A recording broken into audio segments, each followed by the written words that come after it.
नमस्कार शेतकरी मित्रांनो, तुमच्या संत्र्याचं उत्पादन वाढवायचं आहे का?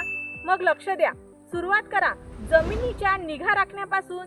तर जास्त ओलसर जमीन टाळावी आणि शेणखत गांडूळ खत वापरून जमिनीची सुपीकता वाढवावी. मधमाशांच्या शेताच्या बांधावर ठेवाव्यात. फुलांपासून फळ तयार होण्याच्या प्रक्रियेत मधमाशांच्या परागसिंचनामुळे पॉलिनेशन 25 ते 30% उत्पादन वाढतं. ठिबक सिंचन पद्धत लागू करता येईल. पाणी योग्य प्रमाणात झाडापर्यंत पोहोचतंय आणि झाड ताजीतवानी होत आहे आणि फळ अधिक गोडसर बनत आहे. झिंक, नायट्रोजन, मॅग्नेशियम सारखी पोषक खते आणि सल्फरयुक्त खत योग्य प्रमाणात वापरले तर परिणाम तुम्हाला फळांच्या रसात दिसेलच आणि क्वालिटीमध्ये सुद्धा. आणि हो, रोगांवर नियंत्रण ठेवा. करपा, फळगळ यासाठी वेळेवर फवारणी आणि छाटणी करा.